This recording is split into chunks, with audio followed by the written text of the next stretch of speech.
Welcome to మీరమ్మ Hindi విద్యాలయం. ఈరోజు పాఠ్యాంశంలో భాగంగా హమ్ భారతవాసి కవితా పాఠ నుంచి మరి చిట్ట చివరి కవితా పదాన్ని మనం నేర్చుకుందాం. హమ్ భారతవాసి దునియా కో पावन धाम बनाएंगे, पावन धाम बनाएंगे. मन में श्रद्धा और प्रेम का अद्भुत दृश्य दिखाएंगे. मन में श्रद्धा और प्रेम का अद्भुत दृश्य दिखाएंगे. हम भारतवासी मन में श्रद्धा और प्रेम का अद्भुत दृश्य दिखाएंगे, अद्भुत दृश्य दिखाएंगे.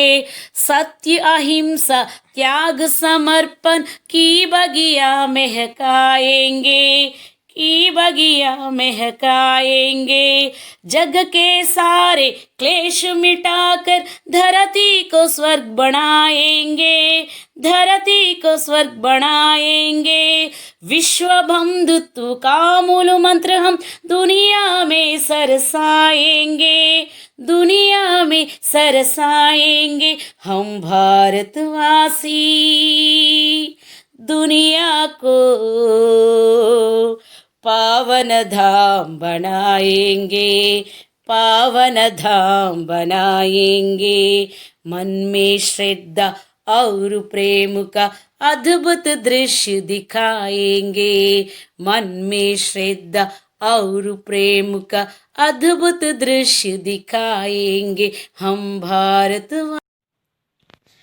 కవి గారు చూడండి మరలా ప్రస్తావిస్తున్నారు ఏమని, అద్భుత దృశ్యమైనటువంటి శ్రద్ధను, ప్రేమను. ఆల్రెడీ ముందుగా కవిత యొక్క ఆదిలోనే చెప్పారు కదా, మన్మే శ్రద్ధ ఔరు ప్రేమకు అద్భుత దృశ్య దిఖాయింగే అని. ఇప్పుడు మరలా కవిత చివరికి వచ్చేసరికి మరలా సేమ్ అదే అద్భుత దృశ్యాన్ని గురించి ప్రస్తావిస్తున్నారు కవి గారు. ఇక్కడ మరలా మనకు చూపిస్తున్నటువంటి రెండు అంశాలు, ఒకటి శ్రద్ధ, రెండు ప్రేమ. నిజంగానే ఇవి చాలా అద్భుతమైనవి అన్నమాట.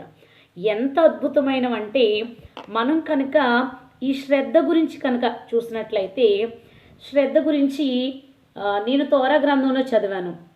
అక్కడ ఏముంటుందంటే శ్రద్ధ గలవాడు ఐశ్వర్యవంతుడవుతాడు అని. శ్రద్ధ గలవాడు ఏమవుతాడంట? ఐశ్వర్యవంతుడవుతాడట. ఇంకొక మాట ఉంటుంది, శ్రద్ధగా పనిచేయువారు ఏలుబడి చేయుదురు అని. శ్రద్ధగా పనిచేసేవారు ఏం చేస్తారంట? ఇతరుల్ని ఏలుబడి చేస్తారంటే పరిపాలిస్తారు. ఇంకొక మాట ఉంటుంది, శ్రద్ధ గలవాని ప్రాణము పుష్టిగా ఉంటుంది అని. చూడండి ఎంత అద్భుతమైన మాటలు. నిజంగా ఈ శ్రద్ధ అనేది చాలా అద్భుతమైంది. ఎప్పుడైతే శ్రద్ధగా మనం పని చేస్తున్నామో అప్పుడు మనం చేస్తున్నటువంటి పనిలో నైపుణ్యత అనేది పెరుగుతుంది. ఎప్పుడైతే మన పనిలో నైపుణ్యత వచ్చిందో ఆటోమేటిక్గా ఐశ్వర్యం, నైపుణ్యత వెనక మన చేతిలో నైపుణ్యత ఉంటుంది. ఆ నైపుణ్యత వెనకే గౌరవము, మర్యాద, అలాగే ఐశ్వర్యము వాటంతట అవే పరిగెత్తుకుని వచ్చేస్తాయి. సో ఎప్పుడైతే ఇవి ఉన్నాయో మన ప్రాణం పుష్టిగానే ఉంటుంది, దేనికి కొదువు ఉండదు. అంతేకాకుండా ఎప్పుడైతే మన దగ్గర నైపుణ్యత ఉందో, మనం చేసే పనిలో మనం శ్రద్ధ కలిగి నైపుణ్యతను సంపాదించుకున్నామో ఇంకో 10 మంది మన దగ్గరకు వచ్చి ఆ పని నేర్చుకుంటారు. చూడండి మనం చూస్తూ ఉంటాం కదా సమాజంలో, మనం ఎక్కువగా రైతులను చూస్తాం. చూడండి రైతులు చూడండి పొలంలో పంట వేసే సీజన్లో ఉన్నప్పుడు వాళ్ళు ఏం చేస్తారు, సపోజ్ ఒక రైతుకి ఎకరం పొలం ఉందనుకుందాం, అందులో అతను వరి పొలం వేయాలనుకున్నాడు. సో మొదటిగా దాన్ని ఏం చేస్తాడు ఆ రైతు? చాలా శ్రద్ధగా ఆ పొలాన్ని అంతటినీ కూడా రాళ్ళు రప్పలు లేకుండా మొత్తం దుక్కు దున్ని నీరు పెట్టి మట్టిని బాగా నానబెట్టి దాన్ని నీరు పెట్టి అప్పుడు విత్తనం విత్తుతాడు. చదును చేస్తాడు, భూమిని బాగా చాలా శ్రద్ధ కలిగి చేస్తాడు ఆ పనిని. అలాగే వేసినటువంటి విత్తనాలు మొలకెత్తాయా లేదని ప్రతిరోజు ప్రొద్దున్నే శ్రద్ధగా మానక వెళ్తూ ఉంటాడు. ఎంతవరకు ఎదిగింది, తర్వాత మళ్ళీ దాన్ని నాటుతారు, నాట్లు అవుతాయి. తర్వాత ప్రతిరోజు అది అసలు పంట చేతికొచ్చే వరకు రైతు శ్రద్ధ కలిగి ప్రతిరోజు ఆ పంట పొలాన్ని వీక్షిస్తూనే ఉంటాడు. సడన్గా ఒకరోజు కలుపు మొక్కలు కనిపిస్తాయి, వెంటనే ఇది పంటకి హాని చేస్తుంది కాబట్టి వెంటనే ఆ కలుపుని తీయించేస్తాడు. ఇంకొక రోజు వెళ్తాడు, దోమకాట ఏదో వేస్తుంది, వెంటనే దానికి తగినటువంటి మందు కొట్టిస్తాడు. సో ఇలా చాలా శ్రద్ధ కలిగి ఆ పంట పొలాన్ని కంటికి రెప్పలా కాపాడుకుంటుంటాడు. అతని శ్రద్ధ చిట్ట చివరికి పంట చేతికి వచ్చేసరికి చక్కగా 40 బస్తాలు 45 బస్తాలు ఇంటికి తీసి తెచ్చుకుంటాడు. ఇప్పుడు రైతు ఐశ్వర్యవంతుడు అయ్యాడా కాదా? ఎందుకంటే శ్రద్ధగా పనిచేశాడు కాబట్టి తను ఐశ్వర్యాన్ని చూడగలుగుతాడు. సో కాబట్టి శ్రద్ధ అనేది చాలా అద్భుతమైనటువంటి విషయం. రెండవది ఏంటంటే ప్రేమ. ఇక ప్రేమ విషయానికి వస్తే మనకు తెలియదు ఏం లేదు. భగవంతుడు ప్రేమస్వరూపి కదా, అందరి మీద ఒకటే కృపణాన్ని చూపుతారు. అలాగే తల్లి ప్రేమ చాలా స్వచ్ఛమైనది, కన్నబిడ్డలందరినీ కూడా ఈక్వల్గా చూస్తుంది. సో ఇలా ఈ 2 సద్గుణాలని కూడా భారతీయులమైనటువంటి మనం నిజంగా కలిగి ఉంటే ఈ అద్భుతమైనటువంటి దృశ్యాన్ని మనం ప్రపంచానికి చూపించగలిగితే ప్రపంచాన్ని పుణ్యక్షేత్రంగా మనం చేసేస్తాము, పవిత్ర స్థానంగా పవిత్ర నివాసంగా మలుచుదాము మనం అంటున్నారు కవిగారు. సత్య అహింస త్యాగ సమర్పణకి బగ్యా మెహకాయింగే. మరి భారతదేశంలో మనం ఆల్రెడీ చెప్పుకున్నాం, సత్యహరిశ్చంద్రుడు సత్యానికి కట్టుబడి మరి అట్లా సాధించుకున్నాడు. సత్యానికి తన నిదర్శనంగా, సత్యానికి ప్రతిరూపంగా నిలబడ్డాడు. అలాగే అహింసా మార్గంలో నడిచినటువంటి గౌతమ బుద్ధుడు చూడండి, ఇవాళకి మరి ప్రపంచం ఆయన్ని భగవంతుడిగా పూజిస్తూ ఉన్నారు. ఎందుకంటే ఆయన అహింసా మార్గంలో వెళ్ళి శాంతిని ఆయన ప్రబోధించారు.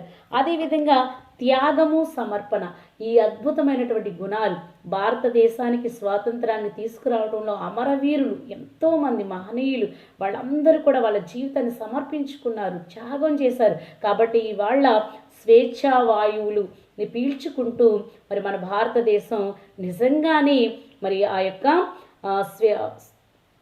సుగంధాన్ని, స్వేచ్ఛ, సమానత్వం, సౌభ్రాతృత్వం అనేటువంటి చక్కని పరిమళాలను వెదజల్లుతుంది ఇవాళ మన భారతదేశం. అంటే కేవలము ఈ స్వేచ్ఛ స్వతంత్రాల పరిమళాల వెనక, ఈ సుగంధాల వెనక మరి అనేక మంది అమరవీరుల యొక్క త్యాగము సమర్పణ ఉంది కాబట్టి ఇవాళ మన దేశం ఇలా ఉందని చెప్పచ్చు. జగ్గకే సారే క్లేష్ మిట్టాకర్. ఇంకా కవంటారు ప్రపంచ, జగ్ అంటే ప్రపంచ, దునియా, దునియా జగ్మానే దునియా, జగకే సారే క్లేష్ మిటాకర్. మొత్తం ప్రపంచంలో ఉన్నటువంటి దుఃఖాలన్నిటినీ కూడా రూపుమాపేద్దాం, దూరం చేసేసి ధరతీకో స్వర్గం బణాయింగే. మరి సమస్త భూమిని కూడా మనం స్వర్గంగా మార్చేద్దాం, స్వర్గం చేసేద్దాం. అసలు ఇంకా స్వర్గం అంటే ఏంటి? సుఖము సంతోషం, ఈ సంతోషాల హరివిల్ని పూజించేద్దాం అంటారు. విశ్వబంధుత్వక మూల మంత్ర. మనం ఒక మంత్రం కావాలి. ఏంటా మంత్రం అంటే వసుదైక కుటుంబము, సర్వమానవ సౌభ్రాతృత్వం అనేటువంటి మూల మంత్రాన్ని మనం జపిస్తూ ఏం చేద్దామంటే దునియామే సరసాయంగే, ప్రపంచంలో దాన్ని మనం మొత్తం యావత్ ప్రపంచంలో దాన్ని మనం చూపిద్దాం అందరికీ కూడాను. మనం భారతీయులు మనం అనుకోవాలి కానీ ఏదైనా చేయగలము. ఈ శ్రద్ధ, ప్రేమ అనేటువంటి అద్భుత దృశ్యాన్ని మనం చూపించి సత్య, అహింస, త్యాగ, సమర్పణ సద్గుణాలని కలిగి ఉండి మరి మనం ఈ యొక్క భారతమాత అనేటువంటి పూల తోటను మనం సుగంధాలతో నింపేద్దాం. ఇలాంటి గుణాలు కేవలం మన భారతీయులకు మాత్రమే ఉంటాయి. వీటన్నిటినీ చూపిద్దాం. సత్యానికి హరిశ్చంద్రుడిలాగా, అహింసలో గౌతమ బుద్ధుడిలాగా, త్యాగ సమర్పణలో మన అమరవీరుల్లాగా మనం ఏం చేద్దాం, భారతదేశాన్ని మరి ప్రపంచానికి చూపిద్దాం అద్భుతంగా మనం. అలాగే ప్రపంచంలో ఉన్నటువంటి దుఃఖాలన్నింటినీ దూరం చేసేసి మొత్తం సమస్త భూమిని మనం స్వర్గంగా మార్చేద్దాం. వసుదైక భావాన్ని అంటే సర్వమానవ సౌభ్రాతృత్వ ఆ మంత్రాన్ని జపించుకుంటూ ప్రపంచంలో మనం వాటిని చూపించేద్దాం అని చెప్పేసి కవి గారు చక్కగా మరి ఈ కవితలో మనకి నేర్పిస్తూ ఉన్నారు. ఈ యొక్క కవిత మనకి పఠిత పద్యాంశగా వచ్చినట్లయితే మరి ఏ ప్రశ్నలు వస్తాయో ఒకసారి చూద్దాం. దీనికన్నా ముందుగా మరి ఈ యొక్క కవిత పద నుంచి మనకు వచ్చినటువంటి పాఠాంతర్గత ప్రశ్న ఏమి ఇవ్వబడిందో చూడండి. सत्य अहिंसा त्याग और समर्पण की बगिया महकाने के लिए हम क्या क्या कर सकते हैं. సత్యము అహింస త్యాగము మరియు సమర్పణ ఈ సద్గుణాల యొక్క తోటను మనం మరి సుగంధ పరిమళంగా చేయాలంటే మనం ఏమేమి చేయాలి, ఏమేమి చేస్తే ఇది చేయగలము. ऊंच नीच का भेद मिटाकर दिल में प्यार बसाना है. ऊंच नीच का भेद मिटाकर చెప్పుకున్నాం కదా, ఉన్నతమైనటువంటి వారు లేదా తక్కువ వారు, ఎక్కువ వారు తక్కువ వారు, లేదా ధనికులు పేదవారు, ఇలాంటి భేదభావాలన్నిటినీ కూడా దూరం చేసేసి మరి హృదయంలో ప్రేమను నింపేసుకుందాం. అమృతరస సరసాకర నఫరత్కు తోడ్నా హై. మరి మనం ప్రేమ అనేటువంటి అమృత రసాన్ని చూపిస్తూ ద్వేషాన్ని మనం దూరం చేసేద్దాం. నిరాశకు బగాకర్ విశ్వాస జగానా హై. నిరాశను దూరం చేసేసి పారద్రోలేసేసి మరి అంటే నెగిటివ్ థింకింగ్ని దూరం చేసేసి మనం ఏం చేద్దాం, ఫెయిత్ని అంటే విశ్వాసాన్ని మేలుకొలుపుదాం. మీకు ముందుగా తెలుసు కదా, ఖచ్చితంగా మనకు ప్రశ్న ఇవ్వగానే దాన్ని చదవంగానే మనకు అది అర్థమైపోవాలి ఇది ఏ పాఠం నుంచి వచ్చిందన్న విషయం. దానికి మనం ముందుగా ఏమి రాయాలి, ఆల్రెడీ నేను మొదటి 3 ప్రశ్నలు కూడా మనం చెప్పుకున్నాం. ఏమని చెప్పుకున్నాం, యహ ప్రశ్న हम भारतवासी कविता पाठ से दिया गया है, इसका कवि श्री आर.पी.